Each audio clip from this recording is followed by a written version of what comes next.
ঈদের পর মেট্রো রেলের সময়সূচিতে আসছে পরিবর্তন। সরকারি অফিসের সময় মেনে বাড়ানো হচ্ছে মেট্রো রেলের পিক আওয়ার, যা 19 জুন থেকে কার্যকর হবে। বৃহস্পতিবার রাজধানীতে এক সংবাদ সম্মেলনে ঢাকা ম্যাস ট্রানজিট কোম্পানির ব্যবস্থাপনা পরিচালক এসব কথা বলেন। ঈদের পর সরকারি অফিসের সময় হবে সকাল 9টা থেকে বিকেল 5টা পর্যন্ত। আগে যা বিকেল 4টা পর্যন্ত ছিল। বিকেলের দিকে অফিসের সময় 1 ঘন্টা বাড়ায় সে সময়ের পিক আওয়ারের পরিধি বাড়ানো হচ্ছে। যাত্রীরা যাতে অফিস শেষে নির্বিঘ্নে বাড়ি ফিরতে পারে সেজন্যই এই সিদ্ধান্ত জানিয়েছেন ডিএমটিসিএল এর ব্যবস্থাপনা পরিচালক। আমাদের যে বিদ্যমান পিক আওয়ার এবং অফ পিক আওয়ার আছে, এটা অনুযায়ী যদি মেট্রো ট্রেন চলাচল করে তাহলে একটা বিশৃঙ্খল পরিস্থিতির সৃষ্টি হবে। সেটা মাথায় রেখে আমাদের মেট্রো রেলের যে হেডওয়েটা আছে, আমাদের যে শিডিউলটা আছে, এই শিডিউলটা আমরা পরিবর্তন করেছি। পিক আওয়ারটাতেই একটা মূলত পরিবর্তন হচ্ছে, বিশেষ করে যাওয়ার সময়। বিকালের দিকে এখন এটা পিছিয়ে গিয়েছে। পিছিয়ে যে এখন এটা 3টা 5 মিনিট থেকে রাত্রে 9টা 12 মিনিট পর্যন্ত। যেহেতু যাওয়ার সময়টাতে একদম 1 ঘন্টা পিছিয়ে গিয়েছে, আগের পিক আওয়ার থাকলে যাত্রীরা যাতায়াত করতে পারবে না, একটা বড় অসুবিধা হবে।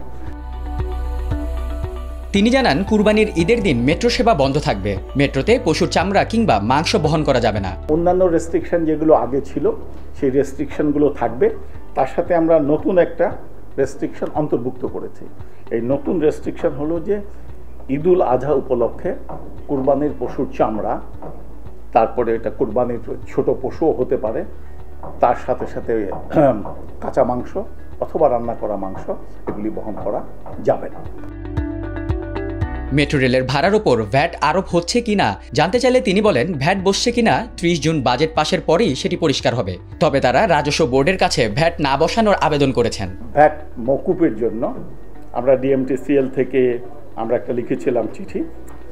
সেই চিঠিটা পরবর্তীতে আমাদের সড়ক পরিবহন ও মহাসড়ক বিভাগ থেকে একটা উপ-আনুষ্ঠানিক পত্রের মাধ্যমে আমাদের সচিব মহোদয় এটাকে এনবিআরে এটা করেছেন, অনুরোধ করেছেন এটা ইম্পোজ না করার জন্য। এবং আপনারা জানেন যে আমাদের মন্ত্রী মহোদয় আপনাদের সাথে একাধিকবার কথা বলার সময় এই বিষয়টা বলেছেন। উনি বলেছেন যেটা মাননীয় প্রধানমন্ত্রীর নলেজে আমরা নিয়েছি। আমরা জানেন যে বর্তমান সরকার একটা কল্যাণকর সরকার।